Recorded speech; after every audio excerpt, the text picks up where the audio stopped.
Welcome back to Jade Empire. When last we left off, we fiddled around with Lord Lau's furnace and made our souls stronger.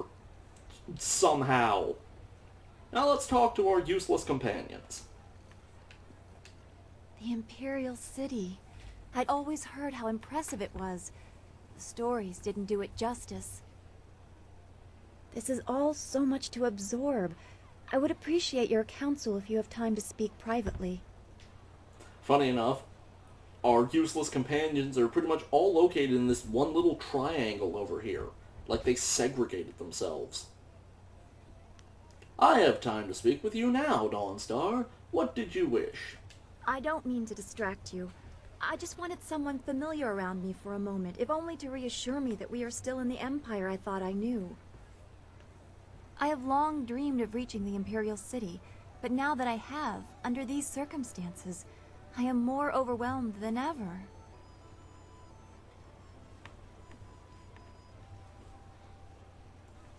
I am glad you are with me. We're a long way from home. But that's what is bothering me. We can't be a long way from home because our home is gone. I can no longer say that what I see is strange or foreign because I have lost what I would have compared it to. I am the one out of place now. Are you still on about that? That was like a month ago. Yeah, no, not even I'm that big of an asshole. You are alienating yourself before anyone else has a chance to. I suppose that is a reflex of mine. I cannot be excluded if I don't belong to begin with. That is why I did not participate much while at the school. As a child, I was marked by ill omens, apparently named for them. The people in Two Rivers were polite, but many did not hide the discomfort I caused them. I was watched, studied. If someone's ox died within a season of me bumping my head, it was somehow my fault, and I was treated like a pariah. How do you deal with being able to sense the spirit world when people make such absurd conclusions?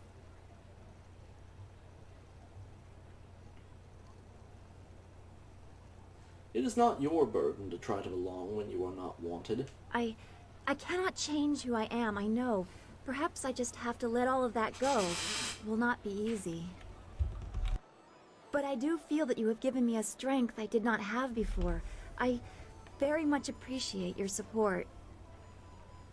We should continue this discussion later. I have much to think about, and our work here has only just begun. The Imperial City. I never dreamed I would reach it. Sorry about that loud squeak there. I sat forward too far and my chair didn't like that. Don't go too far. I'd get lost in this city. I know it. How would you get lost in this little alcove here? You can see the door from where you're standing. Let's save Ho and his tales of how much his life is a constant living hell for after we talk to Sky. Always happy to help. What do you need? It gets me every time that I have to manually move his dialogue along. What's on your mind right now, this exact moment? I haven't been to the Imperial City in a while. I traveled here some time ago in my hunt for Gao. In fact, this is where the hunt began. I've come full circle, and I think it's time to let go of the past and look forward. We have exciting things ahead of us.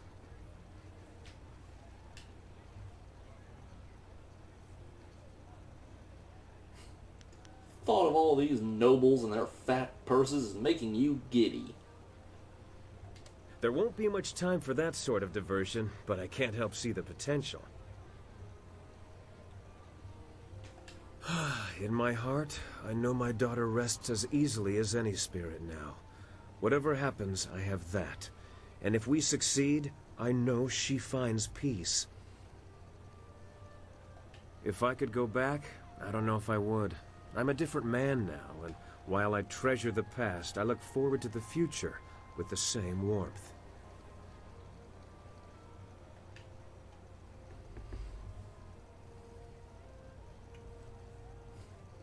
You foresee a rich future of traveling the land and wooing fainting noblewomen, don't you? Never. You left out the part about accumulating vast sums of ill-gotten silver. I don't know, there's something wrong about the silver thing. Like, it just doesn't sound right, you know? I'm excited to be back in the city. It feels like we're one step closer to our goal, but you know that better than anyone. Are you getting meta on me, Sky? I will not be revealing to the good people just how far along we are in the game. You brought us to this point after all. Who else could have gathered this crew or found such a quick way out of Tien's Landing? Well, I mean, if I did longer parts than 15 minutes on a regular basis, I probably could have gotten us a lot faster. Don't discount yourself or the others. How do you manage that kind of humility? Some sort of special training?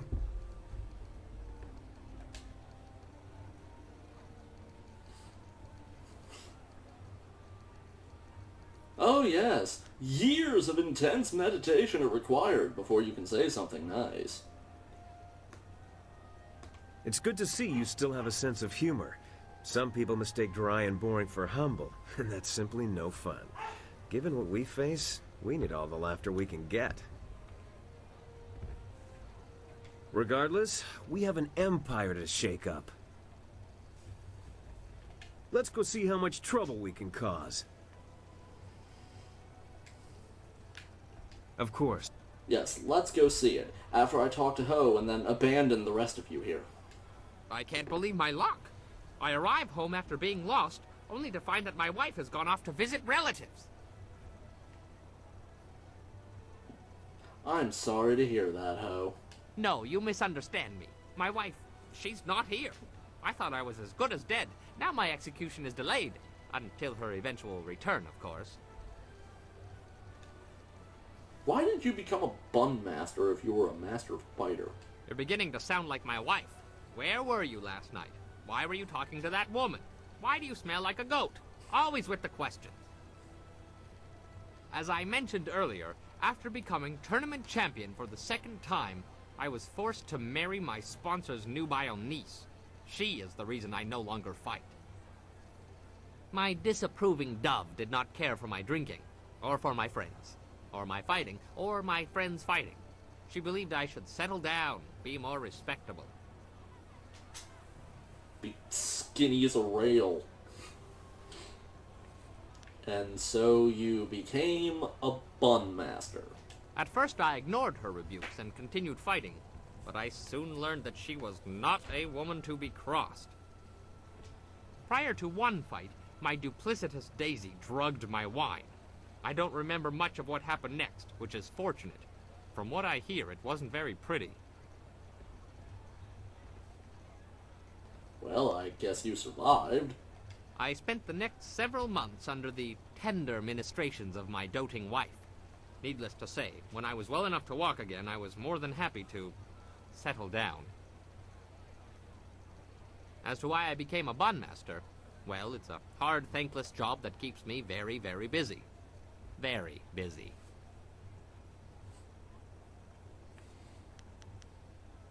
As you say, I will be here scrubbing your pots until you call upon me again. Have fun with that. Come on, Whirly.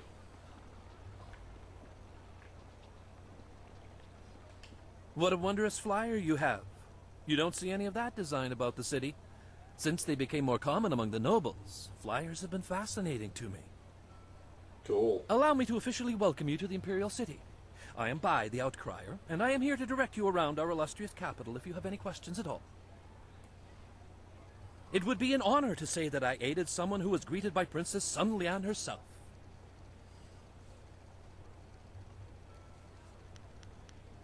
Yeah, this guy's useless to me. A pleasure to be of... We've wasted enough time in this frigging parking lot. Let's go find Be another car. on the lookout for the Scourge of the South. It is your duty as citizens of the Empire to report anyone who matches this description. Keep an eye out for a strange-looking man in priestly robes.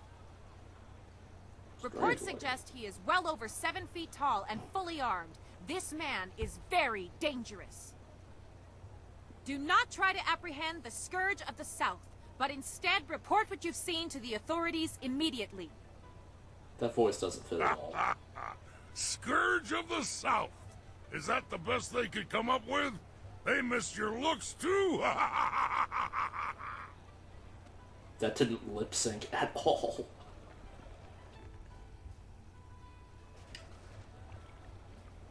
Anyway, let's go find The Scourge of the South has destroyed whole villages in the South. Many innocents have suffered at the hands of the Scourge. Oh, really? In the South? I figured that the Scourge of the South would be marauding underground. Where are those mercenaries? Right here. Greetings, citizen. Imperial Captain Sen at your service. Are you one of the mercenaries come to help me track down some criminal scum? Are you gonna yell at me to stop right there if I say no? I might be for the right price. If you are who I'm waiting for, you have some explaining What to the do. hell kind of a beard is that? Admittedly, you don't resemble the ones described to me, but they're several days late. No doubt they'll blame it on the foolish ghost stories.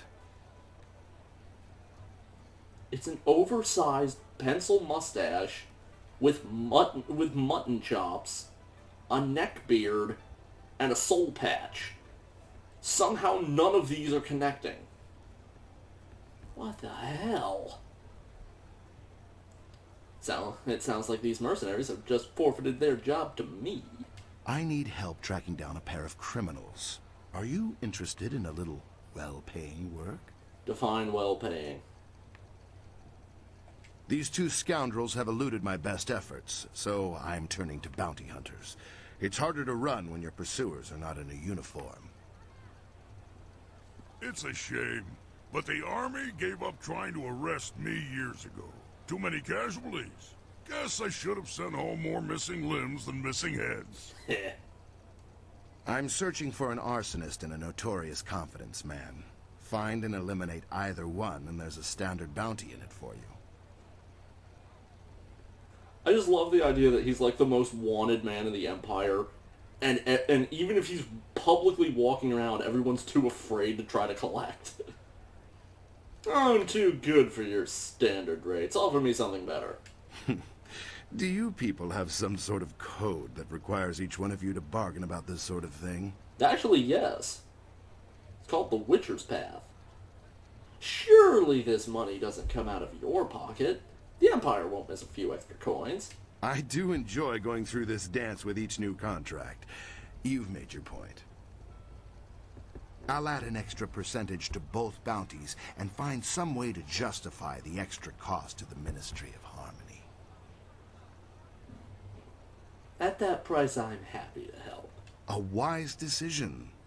The two criminals are Fading Moon and Creative Yukong. Fading Moon is an arsonist who was last spotted heading for the necropolis. Creative Yukong has virtually disappeared, though we may be able to learn something from Lady Rento, the wife of the man Yukong bilked. She's in the Imperial arena.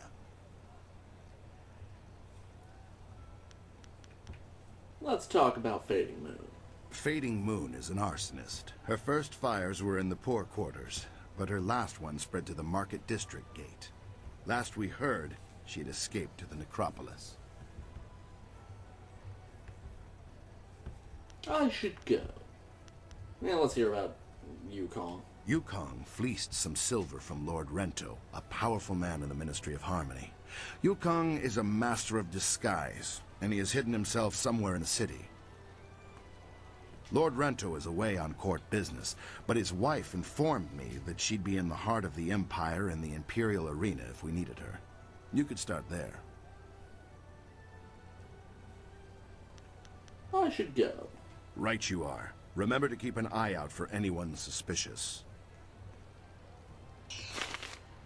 And with that, we're going to wrap up for a little bit. Out of sheer spite, the Scourge flooded ancient ruins. The only problem in the Imperial City is deciding where to spend your silver first. Nobody's going to let me finish a sentence in this friggin' city, are they? Anyway, we're going to wrap up for now. When next we meet, we'll be going to have a little rendezvous with our favorite princess that isn't Zelda. Paige. Or Siri. I'm just gonna go before I have to start making a list. See you then.